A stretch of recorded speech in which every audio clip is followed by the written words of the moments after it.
and wondering why the smallest cartridge on the bench is causing the biggest headache. That is why reliability matters so much with .22 LR, because rimfire is different. The ammo is dirtier. Some loads are waxy, some are underpowered. Some rifles love one brand and hate another. And in 2026, buyers are getting smarter. They are not just asking which .22 looks cool. They are asking which one actually runs after 300 rounds, cheap ammo, dirty hands, and real range use. That is what this list is about. No, .22 LR rifle is literally impossible to jam, but these 7 rifles have earned trust because their designs reduce the usual rimfire headaches, bad feeding, weak extraction, dirty cycling, magazine problems, and ammo sensitivity. Number 7. Savage Mark II FVSR. This is the rifle you buy when you are tired of semi-auto drama. The Savage Mark II FVSR is not flashy. It does not try to look tactical just for attention. It is a simple bolt-action .22 LR with a 16.5-inch heavy threaded barrel, a synthetic stock, a 5-round detachable magazine, and Savage's AccuTrigger. But the real reason people trust it is not the barrel length or the stock. It is the bolt. Because you are cycling the rifle manually, the Mark II does not depend on recoil energy, blowback pressure, or perfect ammunition velocity to run.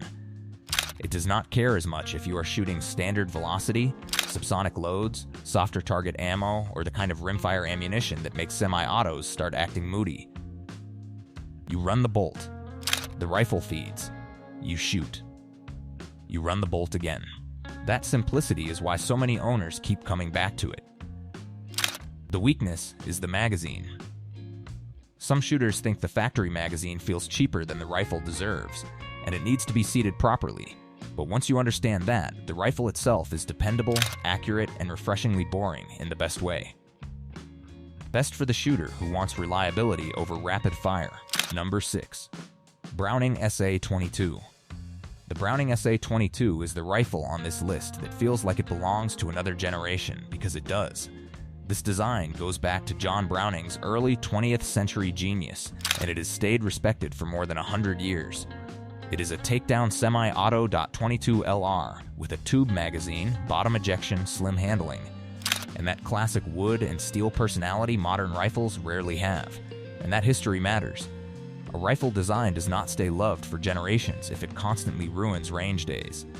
The SA-22 is the kind of rifle people remember from family cabins, squirrel woods, old gun cabinets, and quiet mornings where the rifle felt more like a family tool than a product.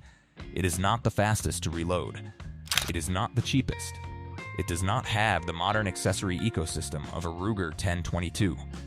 But it has something many rifles never earn: trust built through time. The weakness is that it rewards careful ownership. The tube loading system is slower, and the takedown design should be understood and maintained properly.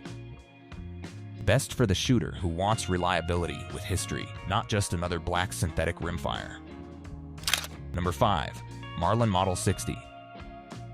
The Marlin Model 60 is one of the great American .22 rifles because regular people actually used it, not just collectors, not just competition shooters, regular families. It sat in closets, rode in trucks, handled weekend plinking, taught new shooters, and showed up in small game woods year after year. More than 11 million were made, and that number says a lot. A rifle does not reach that kind of production history unless people keep trusting it. The Model 60's reliability advantage is its tube magazine. There is no detachable box magazine to lose, bend, or seat incorrectly. You load the tube, keep the rifle reasonably clean, and it usually does exactly what a .22 rifle is supposed to do. It also earned a reputation for surprising accuracy, helped by Marlin's micro-groove rifling, but the weakness is age and neglect. Many Model 60s today are older rifles. Some have lived hard lives. If one starts jamming, the problem may not be the design. It may be decades of old residue, worn parts, weak springs, or an action that has not been cleaned properly in years. Best for the shooter who respects classic rimfire reliability and does not mind giving an older rifle the care it deserves. Number 4. Bergara BMR-X Steel. The Bergara BMR-X Steel shows where the .22 LR market has moved in 2026. People are no longer buying rimfires only as cheap plinkers. More shooters now want a rifle that can hunt small game, train fundamentals, and stretch into precision-style shooting without feeling like a toy. That is where the BMR-X fits. But again, the specs are not the point. The point is consistency. This is the rifle for someone who wants fewer excuses. If your group opens up, you start looking at wind, ammo quality, trigger control, or your own position, not whether the rifle is choking on the next round. Because it is a bolt action, it avoids most of the cycling problems that make semi-auto 22s frustrating.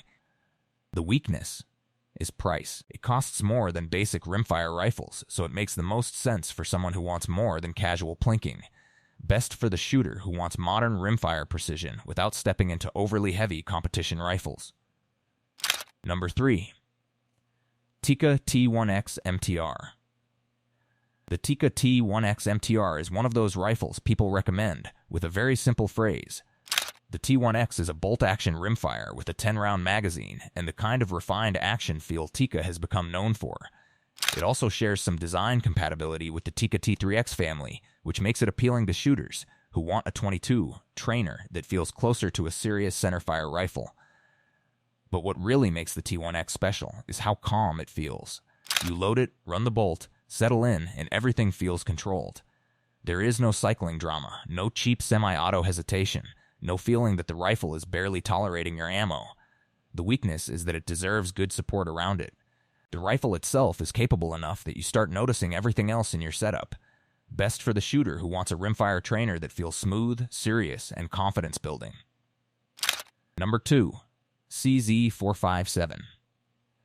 The CZ457 is the rifle serious rimfire shooters recommend when someone says, I want to buy 122 and keep it for decades. CZ rimfires have built a long reputation for real accuracy. The 457 continues that reputation with improved handling, a safer modernized design, and strong support across different models. The reliability advantage is controlled simplicity. It is a bolt-action rifle, so it avoids most semi-auto feeding and extraction drama, but it is also refined enough that it does not feel like a basic beginner rifle, and an experienced rimfire owner can appreciate it without needing to explain why. The weakness is availability and price. Certain versions can be hard to find, and the better models are not impulse buys, but if the goal is long-term trust, the CZ457 is one of the safest recommendations in the rimfire world. Best for the shooter who wants a serious 22 LR rifle that still feels worth owning 10 years from now. Number 1. Ruger 1022. The Ruger 1022 earns number 1 because it did something very difficult. Introduced in the 1960s, the 1022 became America's default semi-auto rimfire because it was simple, reliable, affordable, and easy to support. That little 10-round magazine is one of the biggest reasons the 1022 earned its reputation. It sits flush, feeds smoothly, and avoids many of the awkward feeding problems that cheaper, detachable magazines create. Real owners trust the 1022 because it has proven itself in normal life, not just in perfect tests. In dusty range bags, in backyard plinking sessions where legal. A stock 1022 with good magazines and decent ammo is often more reliable than a custom build made from random parts. Best for the shooter who wants the safest semi-auto .22 LR recommendation in 2026. So which rifle should you actually choose? Choose a bolt-action rifle like the CZ457. If you want semi-auto fun with the strongest support system, the Ruger 1022 is still the king. If you want history, the Browning SA-22 and Marlin Model 60 prove that reliability is not always new. Now I want to hear from you. Which 22 LR rifle has been the most reliable in your hands? Which one surprised you? And which one jammed so much you would never buy it again? Drop your real experience in the comments and also tell us what you want covered next. The best 22 LR ammo, the worst rimfire rifles, bolt action versus semi-auto, or the 22 rifles that are actually worth passing down. Because with rimfire, real owner experience often tells the truth better than any spec sheet.